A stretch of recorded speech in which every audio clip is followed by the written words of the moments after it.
Ang kwentong inyong maririnig ngayon ay hango sa mga tunay na kwentong katatakutan.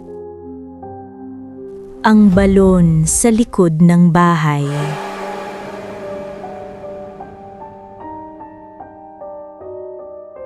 Tahimik ang baryo kapag 12:00 ng gabi.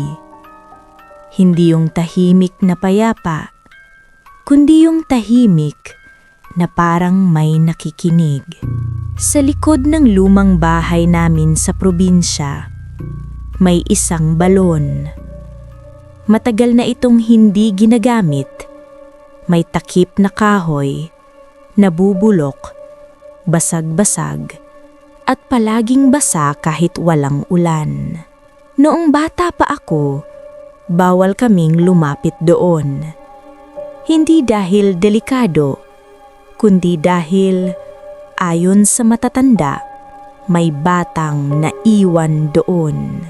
Hindi nila sinasabi kung paano, hindi nila sinasabi kung kailan, at lalong hindi nila sinasabi kung buhay pa ba ang batang yon o kung may naiwan pang iba bukod sa katawan.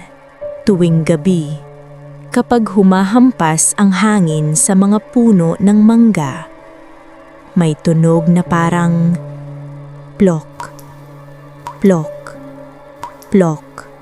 Parang may patak ng tubig na hindi nauubos. At minsan, parang may humihikbi. Unang beses ko siyang narinig, 11 taong gulang ako. Walang kuryente noon. Gasera lang ang ilaw ng bahay.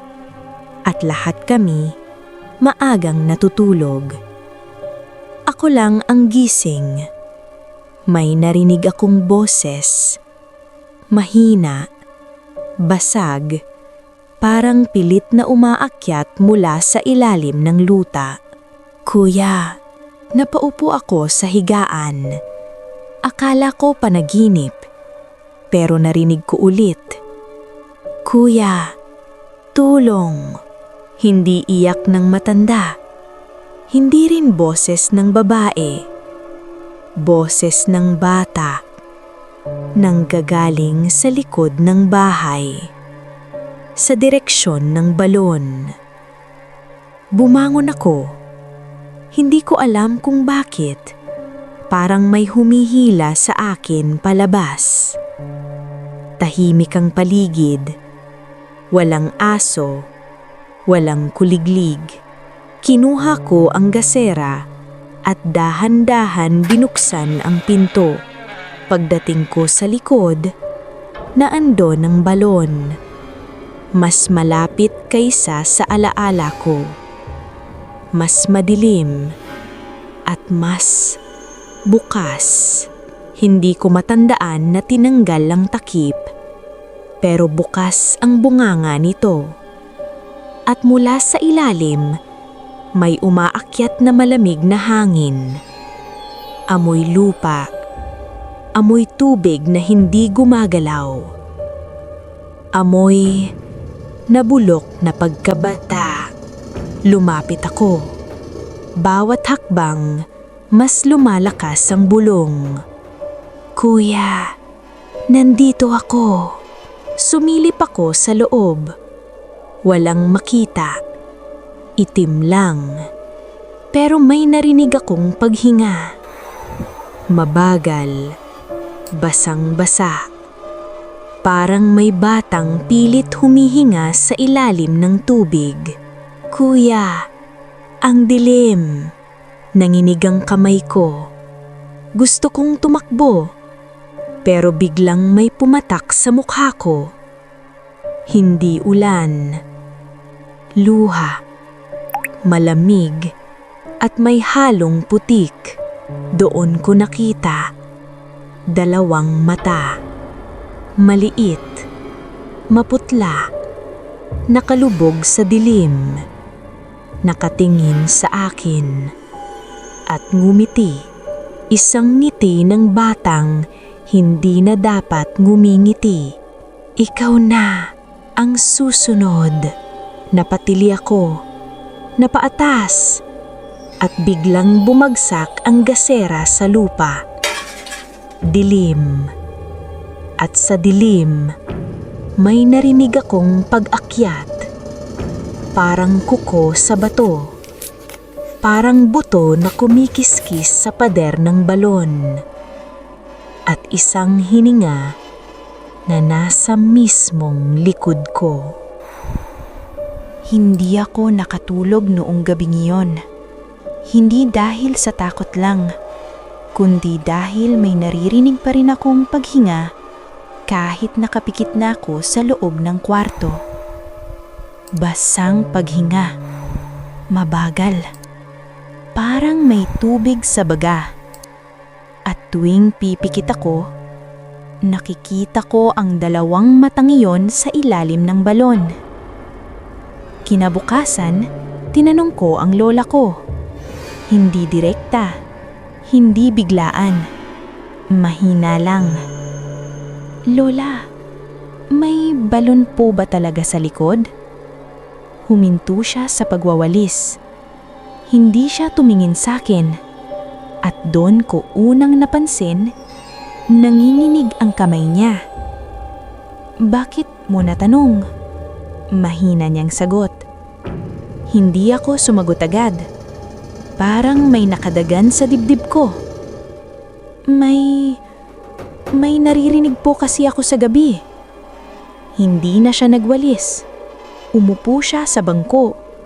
At doon ko nakita ang bagay na hinding-hindi ko makakalimutan. Umiiyak siya. Tahimik. Walang hikbi. Pero tuloy-tuloy ang luha. May batang nawala. Sabi niya. Matagal ang pagitan ng bawat salita. Parang hinuhukay niya ang alaala sa loob ng lupa. Matagal na. Bago ka pa ipinanganak. Tinignan niya ko sa mata. At simula noon, may kulang sa baryong to. Ang pangalan ng bata ay Luis. 7 taong gulang. Payat. Tahimik. Palaging mag-isa. Anak ng isang babaeng naglalaba sa ilog. Isang araw, hindi na siya umuwi. Hinahanap siya ng buong baryo. Sa palayan, sa ilog, sa gubat. Pero hindi nila hinanap sa balon. Dahil sino raw ba ang mag-aakalang may batang bababa roon? 3 araw ang lumipas. Hanggang sa may nakarinig ng iyak. Mahina. Parang nagmumula sa lupa. Pero sabi ng matatanda, hangin lang yan. Hanggang sa tumigil ang iyak. At saka lang nila naalala ang balon. Nang buksan nila iyon, wala silang nakita. Walang katawan, walang damit, walang buto. Tubig lang. Tahimik. Pero simula noon, tuwing gabi, may patak ng tubig kahit tag-init. At minsan, may mga batang nagkakasakit, nalalagnat, nananaginip, nagsasalita habang tulog. Ang dilim po. Bakit walang kumukuha sa akin? Kuya, tulong! Tinanong ko ang lola ko. Nasaan po si Luis ngayon? Matagal siyang hindi sumagot. Tapos sinabi niya ang salitang pinakamatatakot na narinig ko sa buong buhay ko. Hindi siya umalis. Noong gabing iyon, bumalik ang boses. Mas malinaw, mas malapit. Hindi na mula sa balon, kundi mula sa ilalim ng sahig ng kwarto ko. Kuya! Bumangon ako, pawis na pawis. At doon ko nakita May basang bakas ng paa sa sahig. Maliit. Pangbata. Papunta sa pinto. At sa dulo ng bakas, isang putigang kamay na dumikit sa dingding. At sa dingding, may nakasulat. Parang kinayod ng kuko. Hindi pa tapos. Hindi ko na sinabi kahit kanino ang nakita ko sa dingding. Hindi ko rin binura. Araw-araw, pagising ko, tinitingnan ko kung naroon pa ang sulat.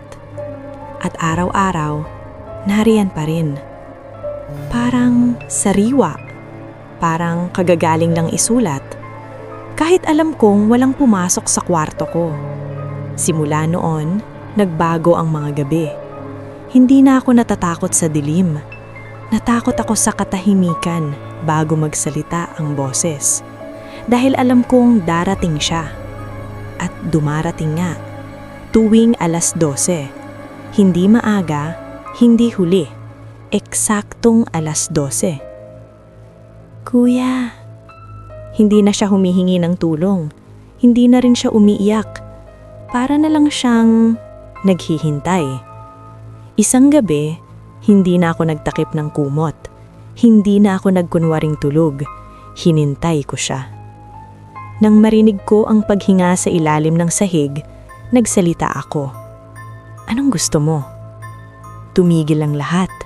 Walang hangin, walang kuliglig. Tapos, samahan mo ako. Hindi ko alam kung bakit ako pumayag. Parang matagal ko na iyong desisyon. Parang mula pa nung unang beses ko siyang narinig. Bumangon ako. Lumabas ng bahay. Walang ilaw ang buwan. Pero malinaw kung nakikita ang daan papunta sa balon. Parang may anino na nauuna sa akin. Maliit. Payat. Basang-basang paa ang dumadampi sa lupa. Pagdating namin sa balon, bukas na naman ito. Mas malalim kaysa dati. Mas madilim. Pero this time, may nakita ako sa loob. Hindi lang 2 mata. May katawan na. Isang batang nakalubog sa tubig hanggang leeg. Maputla ang balat. Namamaga ang mga daliri. At ang bibig, puno ng putik. Dito ako naiwan, sabi niya. Hindi gumagalaw ang bibig niya, pero malinaw ang boses sa ulo ko. Hindi nila ako hinanap agad at biglang nagbago ang paligid. Hindi na ako nakatayo sa tabi ng balon. Nasa loob na ako. Kasama niya. Malamig ang tubig. Mabigat. Ramdam ko ang putik sa paa at narinig ko ang sigaw niya. Hindi multo. Hindi bulong. Sigaw ng batang buhay pa. Nakita ko ang nangyari. Nadulis siya. Nahulog. Sumigaw, umiyak. 3 araw, 3 gabi. May mga dumaan sa tabi ng balon. May mga nagtawanan, may naglaro. Pero walang sumilip. Hanggang sa tumigil ang boses niya. At doon lang sila naghanap. Hindi ako galit, sabi niya. Nakatitig siya sa akin. Pero ayokong mag-isa. Biglang may humawak sa paa ko. Hindi kamay ng bata, mas malaki, mas marami. Mula sa ilalim ng tubig, may mga aninong gumagalaw. Marami, mga batang hugis. Walang muka, walang mata. Pero lahat sila nakatingin sa akin. Marami kami, sabi ni Luis. Pero ikaw ang narinig. Ramdam kong hinihila ako pababa. Mas malalim, mas malamig. At doon ko naintindihan ang totoo. Hindi siya humihingi ng tulong. Naghahanap siya ng kapalit. Nagsisigaw ako. Humawak sa pader ng balon. Kumapit. At biglang, liwanag. Hinila ako palabas. Bumagsak ako sa lupa. Hinihingal. Basa. Putikang putik. Mag-isa. Sarado na ang balon. Akala ko tapos na. Pero sa dibdib ko, may bakas ng kamay. Maliit. At sa tenga ko, May bulong. Babalik ka. Akala ng lahat, nakaligtas ako. Akala ko rin. Ilang araw akong nilagnat matapos ang gabing iyon. Pinagpahinga, pinagdasal, pinainom ng mga halamang gamot. Sabi ng lola ko, nilapitan ka ng hindi dapat. Hindi na niya tinanong kung ano ang nakita ko. Parang alam na niya. Lumipas ang mga linggo. Tahimik na ang balon. Wala nang patak ng tubig sa gabi. Wala nang iyak. Wala nang bulong. At doon ako lalong natakot. Dahil ang mga multo, hindi basta-basta tumatahimik. Isang gabi, nagising ako sa kakaibang pakiramdam. Parang may kulang. Parang may nawawala sa loob ng katawan ko. Bumangon ako at tumingin sa salamin. Maputla ako, mas payat, at sa ilalim ng mata ko, parang may aninong hindi akin. Nang lumapit ako, may bakas ng putik sa aking paa. Basang bakas, pangbata, papunta sa pinto. Hindi ko na kailangang sundan. Alam ko na kung saan papunta. Nang makarating ako sa balon, nakabukas na naman ito. Pero mayon, wala na itong lalim. Parang hindi butas. Parang bibig. At sa loob, nakita ko ang sarili ko. Ako, nakatingala, nakababad sa tubig hanggang leeg, nakatingin sa akin mula sa ilalim. "Salamat," sabi ng boses ko, at doon ko nakita ang nasa likod ko. Si Luis, hindi na bata, mas matangkad na siya, mas malinaw ang mukha, mas buo, parang nabuhay. "Pinalitan mo ako," sabi niya. Isang kaluluwa kapalit ng isa. Gusto kong sumigaw, pero walang lumabas na boses. Gusto kong tumakbo, pero hindi gumagalaw ang katawan ko. Unti-unting bumibigat ang mga paa ko. Parang hinihigop ng lupa. Naramdaman ko ang tubig. Malamig, pamilyar, at biglang nasa loob na ako. Hindi sa balon, sa ilalim, kasama nila.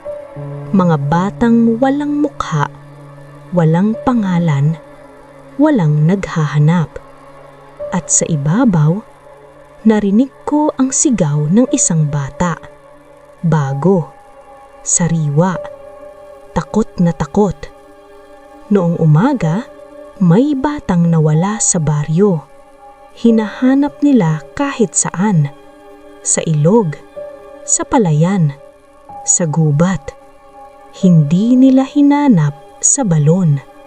At tuwing 12:00 ng gabi, may maririnig kang boses. Mahina, basag, parang pilit umaakyat mula sa ilalim ng lupa. "Kuya, kung maririnig mo yun, huwag kang sasagot, huwag kang lalapit. Dahil kapag nakinig ka, may lalabas at may maiiwan." Ito ang Miss Liz Creepy Stories. Matulog ka na kung kaya mo. At kung bago ka pa lang sa ating YouTube channel, huwag kalimutang mag-subscribe para lagi kang updated sa mga susunod na totoong kwentong katatakutan.